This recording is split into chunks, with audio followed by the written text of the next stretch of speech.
Hi guys, so today I'm going to be doing a preview of UFC 301. It's a decent fight card. It's not like the UFC 299 card or the UFC 300 card, but yeah, it's a decent card. I'd say probably without the title fight, it would definitely be a fight night, I'd say. But yeah, it's a decent card. You can't really complain. I think a lot of the Brazilian talent has gone on UFC 299, such as Gelton Almeida, and Pedro Munoz, and then you've got on UFC 300 you obviously had Charles Oliveira and Alex Pereira. I'd have liked to see Alex Pereira on this card. I mean, he wanted to fight on this card, but yeah, I guess we'll get to see Alex Pereira later in the year.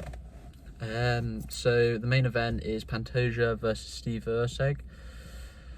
Pantoja's obviously the favourite. Steve Erceg's ranked number 10 in the flyweight division. I don't know, I'd say, well, he's only had 3 fights in the UFC. I think Muhammad Mokaev is probably more deserving. He's number 7 in the rankings, or number 6 in the rankings now, I think, after beating Alex Perez. So I think Mokaev probably deserved this fight more. I'd say the only reason Steve Erceg's got this fight is because Steve Erceg got that one-punch left hook knockout against Matt Schnell. Obviously a really good one-punch knockout, so it's more of a highlight, but I think Mokaev probably deserved this fight more. I think Pantoja's more of a grappler, but on the feet he's got really good power. He's a ferocious fighter on the feet. He tries to get it down to the ground, I'd say, because he's got very good jiu-jitsu, like you expect from most Brazilians. Steve Erceg, I don't really know much about Steve Erceg. I saw his fight against Matt Schnell. I think he's more of a stand-up fighter. I think he's comfortable most scenarios, I'd say. So he's comfortable on the ground, he's comfortable on the feet. He wants to keep this fight standing, I'd say. I think he's going to try to keep this fight standing against Pantoja because Pantoja's just so good on the feet. He's just much superior to any other flyweight in the division. And Steve Erceg's got to try and nullify that. He's got to try and, when he gets taken down, if he gets taken down, try and make sure he doesn't get submitted and try and get to his feet as quick as possible. But he's got to be careful because otherwise Pantoja will get on his back and Pantoja will choke him out. I'm going to back Pantoja to come through this fight. I think Pantoja's just a great flyweight.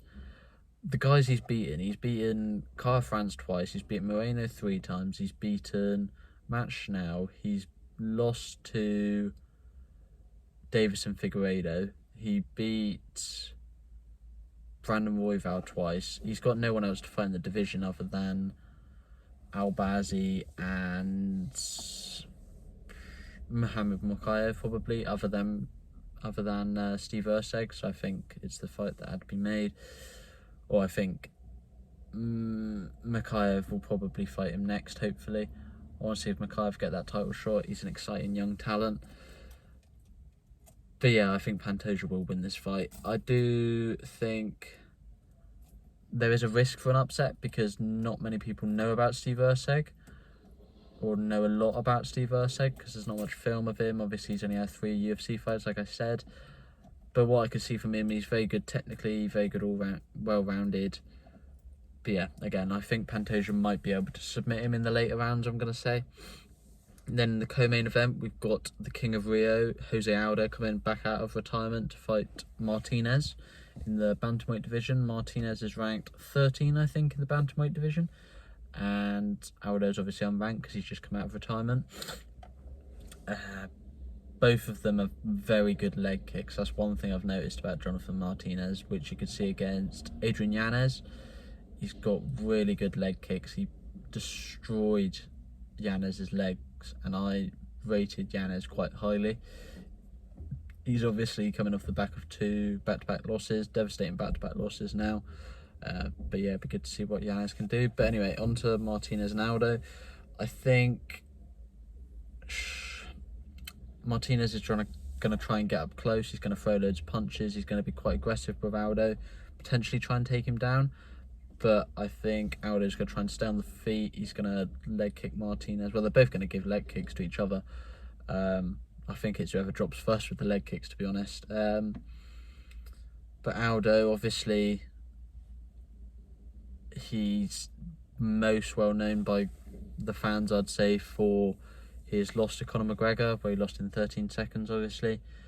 And his legacy's been tarnished, I'd say, by that, which is unfair because he had an amazing career. He's fought some amazing people, and I'd like to see Aldo win this in front of his Brazil fans. I think this is the send-off he needs, and I'm going to back Jose Aldo to win this fight on points, I'd say. It's obviously a 3-round fight. I'd say on points, Jose Aldo is going to win this fight. It would have been good to have seen Jose Aldo versus Dominic Cruz, which was the fight that they were trying to make, but Cruz couldn't get fit enough in time, which is disappointing, but it's still a good fight to have. Jonathan Martinez against Jose Aldo, so I'm going to back Jose Aldo to win on points. Then we've got Smith versus Petrino. I don't know much about Petrino, to be honest. He's 15th ranked, I think, in the light heavyweight division. Smith is obviously higher ranked. I think he's around 10. He's coming off the back of that loss to Khalil Roundtree after beating Ryan Spann. And Ryan Spann is the only win that he's had in the last 5. He's obviously beaten Ryan Spann twice. It's disappointing to see what's happened with Anthony Smith. He's only lost to the best guys, but he's just gone down and down the rankings because he's losing to the best guys, and it's just the light heavyweight division is so fluid at the moment. Like, he could win a couple fights and then get back into the title picture, but he needs to win this fight. If he wins this fight, he'll be higher ranked and he can kind of get back into the title picture, but he needs to put a run together. Yeah, I could see Smith winning, but again, I don't know much about Petrino, so I'm not going to comment on this fight. It'd be interesting to see. I think it might be a good fight. Petrino's a young, exciting talent. He's come through the ranks a bit. He's put together some good finishes, but yeah, I guess we'll see what happens. Then another fight I don't really know much about, Pereira versus Porterio. I know about Michelle Pereira, this is not Alex Pereira. Michelle Pereira, middleweight, moved up from welterweight. He's a bit like Johnny Walker, I'd say. He's very fluid with his movements. He's very wild, although he's calmed it down a bit recently, but it'd be good to see what he's like in front of his Brazilian fans. He's a very exciting fighter, and I think he'll probably get the win in this fight, and then potentially get into the rankings. I'd like to see him get a ranked opponent next if he does win this fight. And then the first fight on the main card, we've got Paul Craig versus Barallo. Paul Craig, really good jiu-jitsu. He's definitely not as good on the feet. He's recently moved down to middleweight after a couple back-to-back defeats at light heavyweight. I think he looks better at middleweight, but I think he might just fall short again of the elite, especially if he doesn't win this fight against Barallo. Barallo's got a very good stand-up. He's a bit like Stephen Thompson, I'd say. He's got a karate stance, very elusive, very bouncy on his feet. I back Barallo to come through this fight. I don't want to say it because I like Paul Craig. I think Paul Craig's a good fighter. I think, well, obviously Paul Craig's Scottish, so I'm going to support the fighters from the UK. But I do think Barallo might be the future of this division, unfortunately, for Paul Craig, and I think he will come through this fight. But you never know. Paul Craig does sometimes come off with big submission wins, like he's beaten Ankalaev and Jamal Hill at light heavyweight, and they're obviously top contenders.